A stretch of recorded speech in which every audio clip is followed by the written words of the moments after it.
यूहन्ना अध्याय 6। ਇਹਦੇ ਪਿੱਛੋਂ ਯੀਸ਼ੂ ਗਲੀਲ ਦੀ ਅਰਥਾਤ ਤਿਬਰਿਆਸ ਦੀ ਝੀਲੋਂ ਪਾਰ ਚਲਿਆ ਗਿਆ ਅਤੇ ਵੱਡੀ ਭੀੜ ਉਹਦੇ ਮਗਰ ਹੋ ਤੁਰੀ, ਕਿਉਂਕਿ ਉਹਨਾਂ ਨੇ ਉਹ ਨਿਸ਼ਾਨ ਡਿੱਠੇ ਜਿਹੜੇ ਉਸ ਨੇ ਰੋਗੀਆਂ ਉੱਤੇ ਵਿਖਾਏ ਸਨ। ਫਿਰ ਯੀਸ਼ੂ ਪਹਾੜ ਉੱਤੇ ਚੜ੍ਹਿਆ ਔਰ ਉੱਥੇ ਆਪਣੇ ਚੇਲਿਆਂ ਦੇ ਸੰਗ ਬੈਠ ਗਿਆ। ਯਹੂਦੀਆਂ ਦਾ ਪਸਾਹਨਾਮੇ ਤਿਉਹਾਰ ਨੇੜੇ ਸੀ। ਉਪਰੰਤ ਯੀਸ਼ੂ ਨੇ ਜਾਂ ਅੱਖੀਆਂ ਚੁੱਕ ਕੇ ਵੱਡੀ ਭੀੜ ਆਪਣੇ ਵੱਲ ਆਉਂਦੀ ਡਿੱਠੀ ਤਾਂ ਫਿਲਿਪਸ ਨੂੰ ਆਖਿਆ ਕਿ ਅਸੀਂ ਇਹਨਾਂ ਦੇ ਖਾਣ ਲਈ ਰੋਟੀਆਂ ਕਿੱਥੋਂ ਮੁੱਲ ਲਈਏ। ਪਰ ਉਸ ਨੇ ਉਹਦੇ ਪਰਤਾਵੇ ਲਈ ਇਹ ਆਖਿਆ, ਕਿਉਂਕਿ ਉਹ ਆਪ ਜਾਣਦਾ ਸੀ ਜੋ ਮੈਂ ਕੀ ਕਰਾਂਗਾ। ਫਿਲਿਪਸ ਨੇ ਉਸ ਨੂੰ ਉੱਤਰ ਦਿੱਤਾ ਕਿ 200 ਰੁਪਏ ਦੀਆਂ ਰੋਟੀਆਂ ਨਾਲ ਵੀ ਉਹਨਾਂ ਦਾ ਪੂਰਾ ਨਹੀਂ ਪਟਣਾ ਜੋ ਹਰੇਕ ਨੂੰ ਥੋੜਾ ਜਿਹਾ ਵੀ ਮਿਲੇ। ਉਸ ਦੇ ਚੇਲਿਆਂ ਵਿੱਚੋਂ ਇੱਕ ਸ਼ਮੌਨ ਪਤਰਸ ਦੇ ਭਰਾ ਇੰਦਰਿਆਸ ਨੇ ਉਸ ਨੂੰ ਕਿਹਾ, ਇੱਥੇ ਇੱਕ ਮੁੰਡਾ ਹੈ ਜਿਹਦੇ ਕੋਲ ਜਮਾਂ ਦੀਆਂ 5 ਰੋਟੀਆਂ ਅਤੇ 2 ਛੋਟੀਆਂ ਜਿਹੀਆਂ ਮੱਛੀਆਂ ਹਨ, ਪਰ ਇੰਨਿਆਂ ਲੋਕਾਂ ਲਈ ਇਹ ਕੀ ਹਨ? ਤਾਂ ਯੀਸ਼ੂ ਨੇ ਆਖਿਆ, ਲੋਕਾਂ ਨੂੰ ਬਿਠਾਲ ਦਿਓ। ਉਸ ਥਾਂ ਬਹੁਤ ਘਾਹ ਸੀ, ਸੋ ਮਰਦ ਜੋ ਗਿਣਤੀ ਵਿੱਚ 5000 ਸਨ ਬੈਠ ਗਏ। ਤਦ ਯੀਸ਼ੂ ਨੇ ਰੋਟੀਆਂ ਲਈਆਂ ਅਤੇ ਸ਼ੁਕਰ ਕਰਕੇ ਉਹਨਾਂ ਬੈਠਿਆਂ ਹੋਇਆਂ ਨੂੰ ਵੰਡ ਦਿੱਤੀਆਂ ਅਤੇ ਉਸੇ ਤਰ੍ਹਾਂ ਮੱਛੀਆਂ ਵੀ, ਜਿੰਨੀਆਂ ਉਹ ਚਾਹੁੰਦੇ ਸਨ। ਅਤੇ ਜਾਂ ਉਹ ਰੱਜ ਗਏ ਤਾਂ ਉਹਨੇ ਆਪਣੇ ਚੇਲਿਆਂ ਨੂੰ ਆਖਿਆ ਕਿ ਬਚਿਆ ਹੋਇਆਂ ਟੁਕੜਿਆਂ ਨੂੰ ਇਕੱਠੇ ਕਰੋ, ਭਾਈ ਕੁਝ ਖਰਾਬ ਨਾ ਹੋਵੇ। ਸੋ ਉਹਨਾਂ ਨੇ ਇਕੱਠੇ ਕੀਤੇ ਉਹਨਾਂ 5 ਰੋਟੀਆਂ ਦੇ ਟੁਕੜਿਆਂ ਨਾਲ, ਜਿਹੜੇ ਖਾਣ ਵਾਲਿਆਂ ਤੋਂ ਬਚ ਰਹੇ ਸਨ, 12 ਟੋਕਰੀਆਂ ਭਰ ਦਿੱਤੀਆਂ। ਉਪਰੰਤ ਉਹਨਾਂ ਲੋਕਾਂ ਨੇ ਇਹ ਨਿਸ਼ਾਨ ਜਿਹੜਾ ਉਸਨੇ ਵਿਖਾਇਆ ਸੀ ਵੇਖ ਕੇ ਕਿਹਾ ਕਿ ਸੱਚੀ ਮੁੱਚੀ ਇਹ ਉਹ ਨਬੀ ਹੈ ਜਿਹੜਾ ਜਗਤ ਵਿੱਚ ਆਉਣ ਵਾਲਾ ਹੈ। ਸੋ ਜਾਂ ਯੀਸ਼ੂ ਨੂੰ ਮਾਲੂਮ ਹੋਇਆ ਜੋ ਉਹ ਮੈਨੂੰ ਬਦੋ ਬਦੀ ਫੜ ਕੇ ਪਾਤਸ਼ਾਹ ਬਣਾਉਣ ਲਈ ਆਉਣ ਲੱਗੇ ਹਨ, ਤਾਂ ਆਪ ਇਕੱਲਾ ਫਿਰ ਪਹਾੜ ਨੂੰ ਚਲਿਆ ਗਿਆ। ਜਾਂ ਸਾਂਝ ਹੋਈ ਤਾਂ ਉਸ ਦੇ ਚੇਲੇ ਝੀਲ ਵੱਲ ਉਤਰ ਗਏ ਅਤੇ ਬੇੜੀ ਉੱਤੇ ਚੜ੍ਹ ਕੇ ਝੀਲ ਦੇ ਪਾਰ ਕਫਰਨਹੂਮ ਵੱਲ ਚਲੇ ਗਏ। ਉਸ ਵੇਲੇ ਹਨੇਰਾ ਹੋ ਗਿਆ ਸੀ ਅਤੇ ਯੀਸ਼ੂ ਉਹਨਾਂ ਦੇ ਕੋਲ ਅਜੇ ਨਹੀਂ ਸੀ ਆਇਆ, ਔਰ ਵੱਡੀ ਹਨੇਰੀ ਵਗਣ ਕਰਕੇ ਝੀਲ ਬਹੁਤ ਠਾਠਾਂ ਮਾਰਨ ਲੱਗੀ। ਫਿਰ ਜਦ ਉਹ 2:30 ਜਾਂ 3 ਕੁ ਪਹਿਰ ਨਿਕਲ ਗਏ ਸਨ, ਜਦ ਯੀਸ਼ੂ ਨੂੰ ਝੀਲ ਦੇ ਉੱਤੇ ਦੀ ਤੁਰਦਾ ਅਤੇ ਬੇੜੀ ਦੇ ਨੇੜੇ ਢੁਕਦਾ ਵੇਖਿਆ ਅਤੇ ਡਰ ਗਏ, ਤਾਂ ਉਸ ਨੇ ਉਹਨਾਂ ਨੂੰ ਆਖਿਆ, ਮੈਂ ਹਾਂ, ਡਰੋ ਨਾ। ਤਾਂ ਉਹ ਉਸ ਨੂੰ ਬੇੜੀ ਉੱਤੇ ਚੜ੍ਹਾ ਲੈਣ ਨੂੰ ਰਾਜੀ ਹੋਏ ਅਤੇ ਬੇੜੀ ਉਵੇਂ ਉਸ ਥਾਂ ਨੂੰ ਜਿੱਥੇ ਉਹਨਾਂ ਨੂੰ ਜਾਣਾ ਸੀ ਜਾ ਪੁੱਜੀ। ਦੂਜੇ ਦਿਨ ਉਸ ਭੀੜ ਨੇ ਜੋ ਝੀਲ ਦੇ ਪਾਰ ਖੜੀ ਸੀ ਇਹ ਡਿੱਠਾ ਜੋ ਇੱਥੇ ਇੱਕ ਬੇੜੀ ਤੋਂ ਬਿਨਾਂ ਕੋਈ ਹੋਰ ਨਹੀਂ ਹੈ, ਅਤੇ ਯੀਸ਼ੂ ਆਪਣੇ ਚੇਲਿਆਂ ਨਾਲ ਉਸ ਬੇੜੀ ਉੱਤੇ ਨਾ ਗਿਆ, ਪਰ ਇਕੱਲੇ ਉਹਦੇ ਚੇਲੇ ਹੀ ਗਏ ਸਨ। ਪਰ ਹੋਰ ਬੇੜੀਆਂ ਤਿਬਰਿਆਸ ਵੱਲੋਂ ਆਈਆਂ ਉਸ ਥਾਂ ਦੇ ਨੇੜੇ ਜਿੱਥੇ ਉਹਨਾਂ ਨੇ ਪ੍ਰਭੂ ਦੇ ਸ਼ੁਕਰ ਕਰਨ ਦੇ ਪਿੱਛੋਂ ਰੋਟੀ ਖਾਧੀ ਸੀ। ਸੋ ਜਾਂ ਉਹਨਾਂ ਲੋਕਾਂ ਨੇ ਵੇਖਿਆ ਜੋ ਇੱਥੇ ਨਾ ਯੀਸ਼ੂ ਹੈ ਨਾ ਉਸ ਦੇ ਚੇਲੇ ਹਨ, ਤਾਂ ਉਹਨਾਂ ਬੇੜੀਆਂ ਉੱਤੇ ਚੜ੍ਹੇ ਔਰ ਯੀਸ਼ੂ ਦੀ ਭਾਲ ਵਿੱਚ ਕਫਰਨਹੂਮ ਨੂੰ ਆਏ।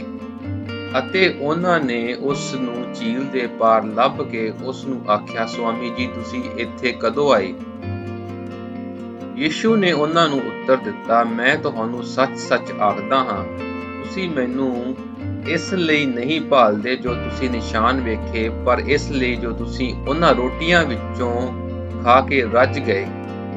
ਨਾਸ ਹੋਣ ਵਾਲੇ ਭੋਜਨ ਲਈ ਮਿਹਨਤ ਨਾ ਕਰੋ, ਸਗੋਂ ਉਸ ਭੋਜਨ ਲਈ ਜੋ ਸੰਦੀਪਕ ਜੀਵਨ ਤੀਕਰ ਰਹਿੰਦਾ ਹੈ, ਜਿਹੜਾ ਮਨੁੱਖ ਦਾ ਪੁੱਤਰ ਤੁਹਾਨੂੰ ਦੇਵੇਗਾ, ਕਿਉਂਕਿ ਪਿਤਾ ਪਰਮੇਸ਼ਰ ਨੇ ਉਸ ਉੱਤੇ ਮੋਹਰ ਕਰ ਦਿੱਤੀ ਹੈ।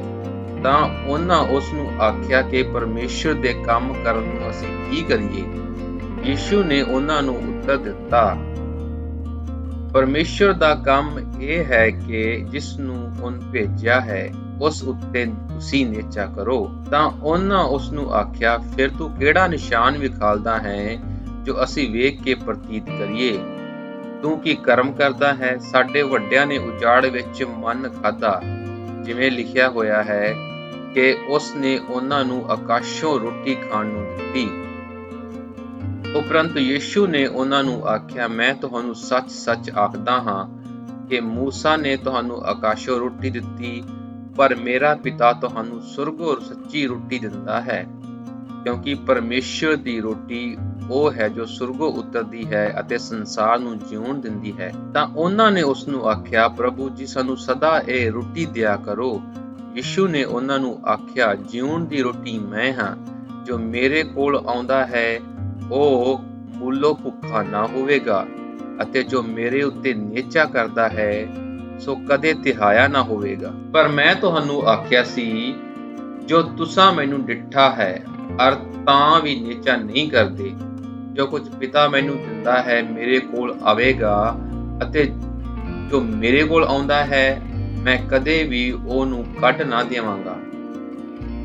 ਕਿਉਂਕਿ ਮੈਂ ਸੁਰਗੋਂ ਉਤਰਿਆ ਹਾਂ, ਇਸ ਲਈ ਨਹੀਂ ਜੋ ਆਪਣੀ ਮਰਜ਼ੀ ਸਗੋਂ ਉਹਦੀ ਮਰਜ਼ੀ ਦੇ ਅਨੁਸਾਰ ਚੱਲਾਂ, ਜਿਹਨੇ ਮੈਨੂੰ ਘੱਲਿਆ ਹੈ। ਅਤੇ ਜਿਹਨੇ ਮੈਨੂੰ ਘੱਲਿਆ ਹੈ ਉਹਦੀ ਇਹ ਮਰਜ਼ੀ ਹੈ ਭਈ ਸਭ ਕੁਝ ਜੋ ਉਹਨੇ ਮੈਨੂੰ ਦਿੱਤਾ ਹੈ ਉਸ ਵਿੱਚੋਂ ਮੈਂ ਕੁਝ ਨਾ ਗੁਆਵਾਂ, ਸਗੋਂ ਉਸ ਨੂੰ ਅੰਤ ਦੇ ਦਿਨ ਜਿਉਂਦਾ ਉਠਾਵਾਂ। ਮੇਰੇ ਪਿਤਾ ਦੀ ਮਰਜ਼ੀ ਇਹ ਹੈ ਕਿ ਹਰ ਕੋਈ ਜੋ ਪੁੱਤਰ ਨੂੰ ਵੇਖੇ ਉਸ ਉੱਤੇ ਨਿਹਚਾ ਕਰੇ, ਸੋ ਸਦੀਪਕ ਜੀਵਨ ਪਾਵੇ, ਅਤੇ ਮੈਂ ਉਹਨੂੰ ਅੰਤ ਦੇ ਦਿਨ ਜਿਉਂਦਾ ਉਠਾਵਾਂਗਾ। ਉਪਰੰਤ ਯਹੂਦੀ ਉਸ ਉੱਤੇ ਬੁੜਬੜਾਉਣ ਲੱਗੇ, ਇਸ ਲਈ ਜੋ ਉਹਨੇ ਇਹ ਆਖਿਆ ਸੀ ਭਈ ਜਿਹੜੀ ਰੋਟੀ ਸੁਰਗੋਂ ਉਤਰੀ ਹੈ ਉਹ ਮੈਂ ਹਾਂ। ਅਤੇ ਉਹ ਬੋਲੇ, ਭਲਾ ਇਹ ਯੂਸਫ ਦਾ ਪੁੱਤਰ ਯਿਸੂ ਨਹੀਂ, ਜਿਹਦੇ ਮਾਂ ਪਿਓ ਨੂੰ ਅਸੀਂ ਜਾਣਦੇ ਹਾਂ? ਹੁਣ ਉਹ ਕਿਸ ਤਰ੍ਹਾਂ ਆਖਦਾ ਹੈ ਜੋ ਸੁਰਗੋਂ ਉਤਰਿਆ ਹਾਂ? ਯਿਸੂ ਨੇ ਉਹਨਾਂ ਨੂੰ ਉੱਤਰ ਦਿੱਤਾ, ਆਪਸ ਵਿੱਚ ਨਾ ਬੁੜਬੜਾਓ। ਕੋਈ ਮੇਰੇ ਕੋਲ ਆ ਨਹੀਂ ਸਕਦਾ ਜੇ ਪਿਤਾ ਜੀ ਨੇ ਮੈਨੂੰ ਘੱਲਿਆ ਹੈ ਉਹਨੂੰ ਨਾ ਖਿੱਚੇ, ਅਤੇ ਮੈਂ ਅੰਤ ਦੇ ਦਿਨ ਉਹਨੂੰ ਜਿਉਂਦਾ ਉਠਾਵਾਂਗਾ। ਨਬੀਆਂ ਦੀਆਂ ਪੋਥੀਆਂ ਵਿੱਚ ਇਹ ਲਿਖਿਆ ਹੋਇਆ ਹੈ, ਭਾਈ ਉਹ ਸਭੇ ਪਰਮੇਸ਼ਰ ਦੇ ਸਿਖਾਏ ਹੋਏ ਹੋਣਗੇ। ਹਰੇਕ ਜਿਸਨੇ ਪਿਤਾ ਤੋਂ ਸੁਣਿਆ ਅਤੇ ਸਿੱਖਿਆ ਹੈ ਸੋ ਮੇਰੇ ਕੋਲ ਆਉਂਦਾ ਹੈ। ਇਹ ਨਹੀਂ ਭਾਈ ਕਿਸੇ ਨੇ ਪਿਤਾ ਨੂੰ ਡਿੱਠਾ ਹੋਵੇ, ਬਿਨਾਂ ਉਹਦੇ ਜਿਹੜਾ ਪਰਮੇਸ਼ਰ ਦੀ ਵੱਲੋਂ ਹੈ ਉਸ ਨੇ ਤਾਂ ਪਿਤਾ ਨੂੰ ਡਿੱਠਾ ਹੈ। ਮੈਂ ਤੁਹਾਨੂੰ ਸੱਚ-ਸੱਚ ਆਖਦਾ ਹਾਂ ਕਿ ਜੋ ਨਿਹਚਾ ਕਰਦਾ ਹੈ ਸਦੀਪਕ ਜੀਵਨ ਉਸੇ ਦਾ ਹੈ। ਜਿਉਣ ਦੀ ਰੋਟੀ ਮੈਂ ਹਾਂ। ਤੁਹਾਡਿਆਂ ਪਿਓ ਦਾਦਿਆਂ ਨੇ ਉਜਾੜ ਵਿੱਚ ਮੰਨ ਖਾਧਾ ਅਤੇ ਮਰ ਗਏ।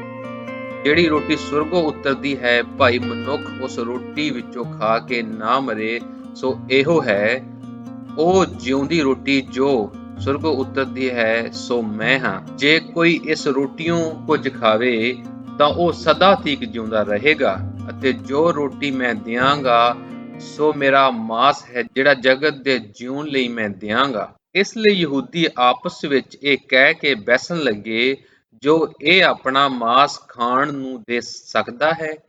ਤਦ ਯਿਸੂ ਨੇ ਉਹਨਾਂ ਨੂੰ ਆਖਿਆ, ਮੈਂ ਤੁਹਾਨੂੰ ਸੱਚ-ਸੱਚ ਆਖਦਾ ਹਾਂ, ਜੇ ਤੁਸੀਂ ਮਨੁੱਖ ਦੇ ਪੁੱਤਰ ਦਾ ਮਾਸ ਨਾ ਖਾਓ ਅਤੇ ਉਹਦਾ ਲਹੂ ਨਾ ਪੀਓ ਤਾਂ ਤੁਹਾਡੇ ਵਿੱਚ ਜੀਵਨ ਨਹੀਂ। ਜੋ ਕੋਈ ਮੇਰਾ ਮਾਸ ਖਾਂਦਾ ਅਤੇ ਮੇਰਾ ਲਹੂ ਪੀਂਦਾ ਹੈ ਸਦੀਪਕ ਜੀਵਨ ਉਸੇ ਦਾ ਹੈ, ਅਤੇ ਮੈਂ ਅੰਤ ਦੇ ਦਿਨ ਉਹਨੂੰ ਜਿਉਂਦਾ ਉਠਾਵਾਂਗਾ। ਕਿਉਂਕਿ ਮੇਰਾ ਮਾਸ ਸੱਚਮੁੱਚ ਖਾਣ ਦੀ ਅਤੇ ਮੇਰਾ ਲਹੂ ਸੱਚਮੁੱਚ ਪੀਣ ਦੀ ਵਸਤੂ ਹੈ। ਜੋ ਮੇਰਾ ਮਾਸ ਖਾਂਦਾ ਅਤੇ ਮੇਰਾ ਲਹੂ ਪੀਂਦਾ ਹੈ ਸੋ ਮੇਰੇ ਵਿੱਚ ਰਹਿੰਦਾ ਹੈ ਅਤੇ ਮੈਂ ਉਸ ਵਿੱਚ। ਜਿਸ ਤਰ੍ਹਾਂ ਜਿਉਂਦੇ ਪਿਤਾ ਨੇ ਮੈਨੂੰ ਭੇਜਿਆ ਅਤੇ ਮੈਂ ਪਿਤਾ ਦੇ ਕਾਰਨ ਜਿਉਂਦਾ ਹਾਂ, ਉਸੇ ਤਰ੍ਹਾਂ ਜਿਹੜਾ ਮੈਨੂੰ ਖਾਂਦਾ ਹੈ ਸੋ ਮੇਰੇ ਕਾਰਨ ਜੀਵੇਗਾ। ਜੋ ਰੋਟੀ ਸੁਰਗੋਂ ਉਤਰੀ ਹੈ ਇਹ ਹੈ, ਜਿਵੇਂ ਵੱਡਿਆਂ ਨੇ ਖਾਧੀ ਅਤੇ ਮਰ ਗਏ, ਸੋ ਨਹੀਂ, ਪਰ ਜਿਹੜਾ ਇਹ ਰੋਟੀ ਖਾਂਦਾ ਹੈ ਉਹ ਸਦਾ ਜਿਉਂਦਾ ਰਹੇਗਾ। ਉਹਨੇ ਕਫਰਨਹੂਮ ਦੇ ਇੱਕ ਸਮਾਜ ਵਿੱਚ ਉਪਦੇਸ਼ ਦਿੰਦਿਆਂ ਇਹ ਗੱਲਾਂ ਆਖੀਆਂ। ਇਸ ਲਈ ਉਹਦੇ ਚੇਲਿਆਂ ਚੋਂ ਬਹੁਤਿਆਂ ਨੇ ਸੁਣ ਕੇ ਆਖਿਆ, ਜੋ ਇਹ ਔਖੀ ਗੱਲ ਹੈ ਇਹਨੂੰ ਕੌਣ ਸੁਣ ਸਕਦਾ ਹੈ?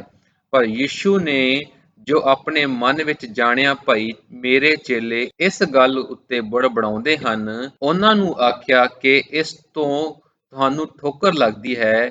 ਫਿਰ ਕੀ ਹੋਵੇਗਾ ਜੇਕਰ ਤੁਸੀਂ ਮਨੁੱਖ ਦੇ ਪੁੱਤਰ ਨੂੰ ਉਤਾਂਹ ਚੜ੍ਹਦਾ ਵੇਖੋਗੇ ਜਿੱਥੇ ਉਹ ਪਹਿਲਾਂ ਸੀ? ਜਿਉਂਦਾ ਤਾਂ ਆਤਮਾ ਹੈ, ਮਾਸ ਤੋਂ ਕੁਝ ਲਾਭ ਨਹੀਂ। ਜਿਹੜੀਆਂ ਗੱਲਾਂ ਮੈਂ ਤੁਹਾਨੂੰ ਆਖੀਆਂ ਹਨ ਉਹ ਆਤਮਾ ਨਾਲ ਹਨ ਅਤੇ ਜੀਵਨ ਹਨ, ਪਰ ਤੁਹਾਡੇ ਵਿੱਚ ਕਿੰਨੇ ਹੀ ਹਨ ਜੋ ਨੇਚਾ ਨਹੀਂ ਕਰਦੇ, ਕਿਉਂਕਿ ਯਿਸੂ ਮੁੱਢੋਂ ਜਾਣਦਾ ਸੀ ਕਿਹੜੇ ਹਨ ਜਿਹੜੇ ਨੇਚਾ ਨਹੀਂ ਕਰਦੇ ਅਤੇ ਕੌਣ ਹੈ ਜੋ ਮੈਨੂੰ ਫੜਾਵੇਗਾ। ਉਸਨੇ ਆਖਿਆ, ਇਸ ਕਾਰਨ ਮੈਂ ਤੁਹਾਨੂੰ ਇਹ ਆਖਿਆ ਹੈ, ਜੋ ਕੋਈ ਮੇਰੇ ਕੋਲ ਨਹੀਂ ਆ ਸਕਦਾ ਜੇਕਰ ਪਿਤਾ ਦੀ ਵੱਲੋਂ ਉਹਨੂੰ ਬਖਸ਼ਿਆ ਨਾ ਗਿਆ ਹੋਵੇ। ਇਸ ਗੱਲ ਤੋਂ ਉਹਦੇ ਚੇਲਿਆਂ ਵਿੱਚ ਬਹੁਤੇ ਪਿਛਾਂਹ ਨੂੰ ਫਿਰ ਗਏ ਅਤੇ ਮੁੜ ਉਹਦੇ ਨਾਲ ਨਾ ਚੱਲੇ।